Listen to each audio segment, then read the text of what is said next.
Hi everyone, I'm here to talk to you about works cited entries. And so far this semester, the only essay we've written is the memoir, and the only source we've used is an epigraph.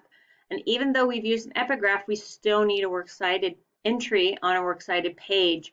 And so last week we did an exercise where we highlighted, but we skipped the works cited entry because I wanted to teach it to you separately and quickly. And so for homework due before the beginning of class on October 3rd, I'd like you to upload the works cited page for your memoir. All right, so you see I already have a document with two works cited entries in it, and I want to show you not only how to write your works cited entry for your memoir, but the difference between some website works cited entries so that we have an understanding of those for later in the semester when you're doing your research. All right, so let's see. You see I have my entries written. You see the format is correct. This entry is pretty short, so I got it in one line. This entry is a little longer. You notice there's a gap here, and the gap is happening because the URL, the Uniform Resource Locator, is a little on the long side, even though I've cut off the HTTPS and the www. It kind of leaves this gap. So that's okay by me. I don't mind that gap. Some instructors get a little upset when that gap is there, but I don't mind. But notice that a works cited entry that is more than one line has a second line down below the first line and is indented by 5 spaces, or your tab button. You can also do a hanging indent as well from the paragraph. You see I'm in Microsoft Word this time and not in Google Docs. So you can also do like a hanging indent, which would be under special, wrong spot, but hanging indent here and setting it up to 0.5. But I'm already there. I've used the tab button, so I'm good to go. I just want to show you where you can work on the spacing for those indents. And if I were writing a third entry, you notice my cursor goes here, but I'm going to go ahead and do a backspace, and I'll just pretend that I'm typing out another entry for Ellen, but this is just pretend. So it would look like that for the spacing. All right, so how did I come up with these works cited entries? So I will put this link inside, oops, wrong one. I will put this link inside, oh, nope, I was in the right place, I apologize. Oh, for heaven's sakes. Oh, I'm there. Okay, I'm really goofy this week and I apologize. I am at the Purdue OWL.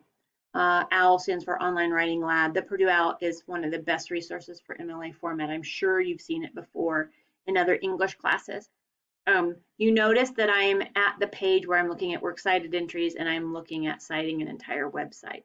So the first couple of entries I'm looking at and using as examples look like my first entry. Let me go back over to my first entry where I just have the name of the website, the publishing company or the company that owns the website, the copyright year, the website address, and the date that I accessed this, which would have been last Friday when you saw me putting in my epigraph into my memoir. Okay, this is an example of when you are citing something from a whole website. You're citing an entire website.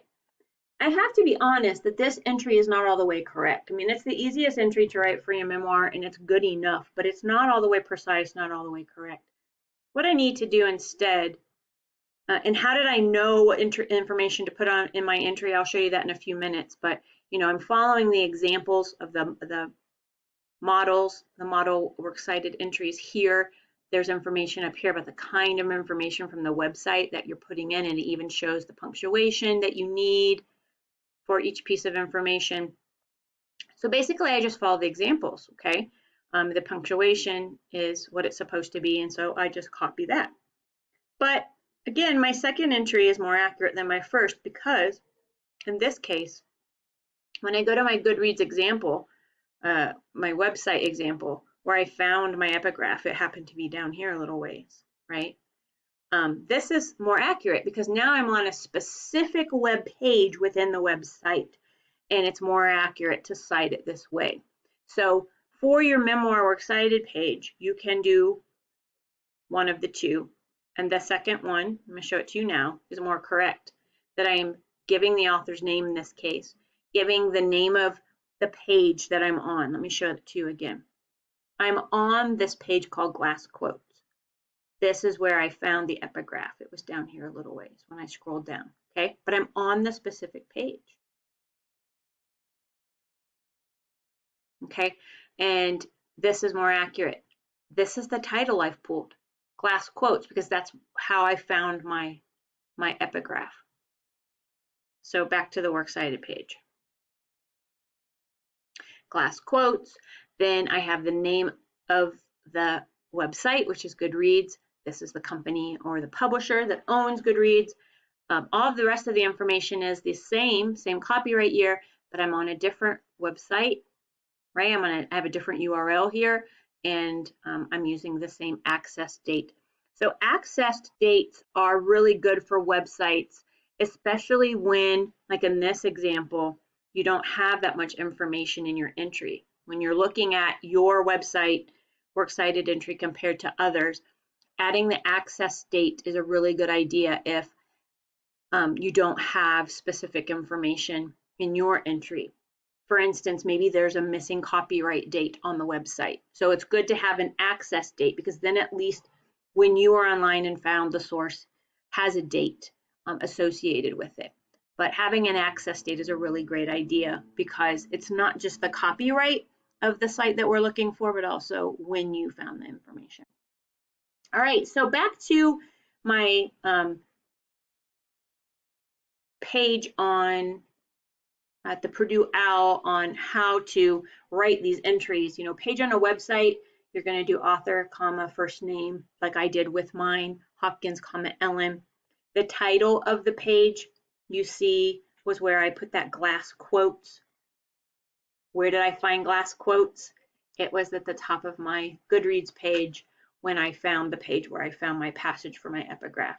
Okay, so that's how I know. These websites, these web pages, I should say, have two titles. Here's the title of the information on the page. It could be an essay, it could be quotes like this, it could be an outline, it could be lyrics to a song, whatever it happens to be. You're going to have a title that goes inside quotation marks, and then the title of the website is up here. And so that's why in my works cited entry, I have this title in quotation marks, this title in italics. You can see that. How did I know to put the period here and the period here? Again, I'm going back to my example. I live by these examples. I don't want to memorize this stuff. That would make me just like have stuff in my head that I don't want. But I see that this has a period and this has a period, the title inside the quotation marks. The title in italicized font has a comma after it. So that's why I did that in my example. Going back to it again, kind of flipping back and forth between these pages so you can see. Oh my gosh, it won't open my Word document. Give me a second. Finally, you can see that I have that comma there. This is the publisher and the copyright year. Where did I find that on my website? Okay, so here's my example from the Purdue OWL. Let me go back to my Goodreads page. When I scroll to the bottom, sorry if you don't like the motion going down, please look away. Over here, I found the copyright year. This is the name of the company that owns the website, that publishes the materials and the quotes and the information on the website. So that's where I found that info. Okay, and obviously I got my title here, the first title, the second title, and then the name of the author. All of these quotes are from the same author. So that's how I'm finding my info on the websites, and I'm spending a little extra time in this particular video because I'll probably reference this link to you again, this video to you again, to remind you about how to analyze a website and know where to find the information that you're plugging into works cited entries. Where did I get my URL? Right here, I just copy and pasted it in. And when it pastes in, it does paste in the HTTPS and the www, and you can delete those if you'd like. And then I just put in my access date. And that is it. You notice that my entries are also double spaced. And we talked about the spacing already, and the margin should be 1 inch all around, so you can double check that. It's already set that way. Yes. Okay. And that's your works cited. And check it out. So on my essay, so you're going to upload this file. You only have to write one entry. You can choose either the first one or the second one for your memoir. But you know, you'll remember that I did this in class with you last week. And this is my essay. Okay, so when you submit your memoir in the midterm portfolio, I'll see an essay that's revised, and you'll add your works cited entry to the actual file. We won't have two separate files. It should be a part of. Anytime it wants to paste there we go. And then you see that my page setup was at the center of the page, so I can move that back to left so that it's not centered because it shouldn't be. And then I do need to indent this line, which you see I just hit tab and it went over. So that's the way my works cited would look at the end of my essay. Okay, but for today, for 26, you're just uploading this plain little works cited entry all by itself with no essay at all, just so I can see that you have the entry done. Awesome.